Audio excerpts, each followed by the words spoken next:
let's try to kind of dive in a little bit to the geopolitical side of Iran and what's currently happening with the Trump and everything. And for me, I would really say it's highly manipulated. What would my, mentor would pretty much say, they pretty much call it a taco trade, right? Where you can see something like this in the charts. For example, over here, you might get something like this and then potentially drop to the downside, right? Okay, potentially a drop to the downside. Now, you have to ask yourself, where did this buy from NQ come from? All this big impulsive buy from NQ was pretty much coming, especially this. Sorry, not this, but especially this candle. This was pretty much coming from the fact that they said that the US tensions or the US and Iran come to a peace treaty for a bit for only 2 weeks. And the Strait of Hormuz is already open. But then, what happened? With the market open, we had a crazy gap to the downside. Because there was a time when Trump pretty much announced, or I think that was JD Vance, announced that they did not meet in any peace treaty or they didn't meet into an agreement at all. So the thing is, the US and Iran had this, okay? They had an agreement, but the only con from the US that they didn't like, that they did not push through with the agreement, is the nuclear thing. Because I'm sure Iran wanted to have a nuclear arsenal, and Trump was heavily against with that entire idea. So the entire thing collapsed, and now Trump, like he said, sending his military vessel to be putting it all over the strait, and Iran is saying there's mines and stuff like that. That's why we kind of had a major gap down to the price. Now, the reason why I'm saying this, why Monday is very, very important to gives us a view of what this week is going to play out, is if we're going to be looking to the volume profile like this. If we close under this, you see this profile like this, like it's a balanced market here, and then we found new fair value, which is above. We found new fair value above. When we found new fair value above, we had a massive drop of opening price. And if we pull back here, of course, we filled all the inefficiencies of price, which is a gap. I would call this a taco trade. If Monday ends up doing this, or Monday ends up doing this, and then the profile closes way below previous value, I am 90% sure we are going to be revisiting all the way back down these areas. We will be revisiting 24,500 to be safe, right, within this region, or 24,450 regions.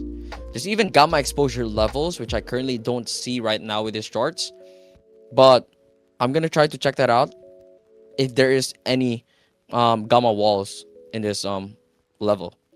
So that's really one thing that's really very, very interesting right now. Very slow movement right here. I was really expecting a lot of volatility, but remember what I said, guys, profit taking from the commission of trader report. So there's more on shorts being added than longs on the 7th, and that usually reflects next week, which is right now, right? So I think the shorts are getting paid off right here, but you can see the value is building lower value, but to be honest, the range is still here, but they're building value down and then back again in value and just ranging. You can see we rejected previous day value. So what am I hoping here? What is my entire game plan? My game plan is, if we revisit any of these levels or value area low of the current day, we might be able to see an impulsive push to the upside again over here, that we can potentially see price come and revisit into previous day value. But I want you guys to pay attention to this blue level.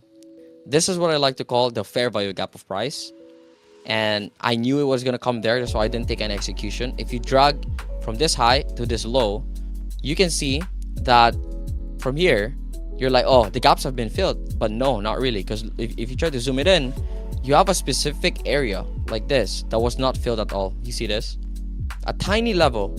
This is the true fair value gap that is not visible with price but visible with volume. Because if you look at price alone, what would you think over here? You'd be like, I don't think there's a fair value gap. you'd be like, no, this the fair value gap is all the way here, right? You'd be like, this is a fair value gap because it wasn't filled. But the volume shows you the true fair value gap, which is all the way right here. So you can take a look what really ends up happening. If you want to say that this is the true fair value gap, like this, why did the price come all the way up here? Look at this. Look at how price closed here, around inside this area. So that means the price spiked up here and closed here. Try to spike up again and then close here. Because that means there's a lot of passive sellers from the institutions that are resting their orders inside that specific level. Okay? Now, with that information in the way, I'm pretty much looking to be taking a long position soon. I would really want a beautiful long position soon. Like around this area, I would want a long position. The textbook idea is never take execution in the middle.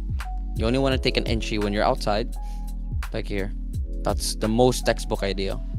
But I did take a short right here though. So take a short, took a long right here. And if you turn this off, plot it before this, and you can see my short was still inside value, not in value area high or low, but it was in a value key level of resistance. And that was the most beautiful type of absorption I've seen.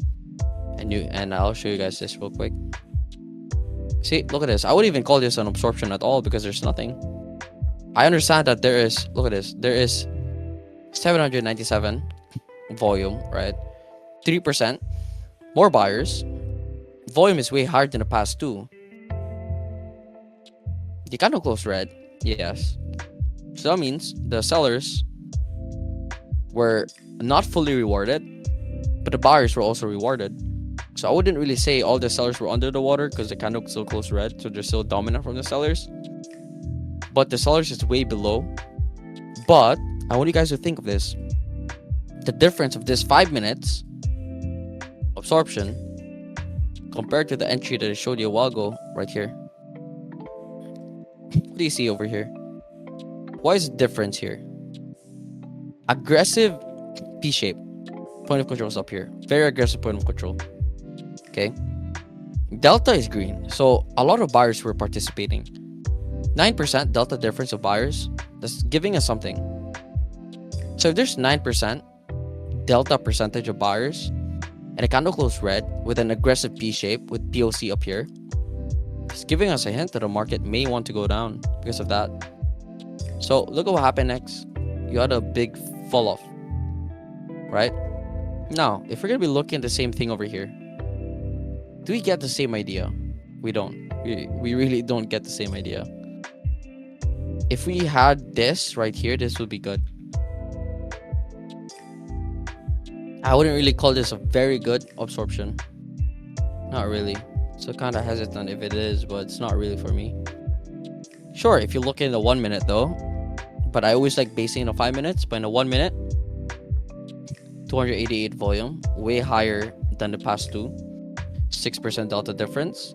15%, 10% above is usually a good spot. Under 10%, like 6%, questionable a bit. 42 aggressive big trades, and they're under the water because the candle closed green, and you got yourself aggression here.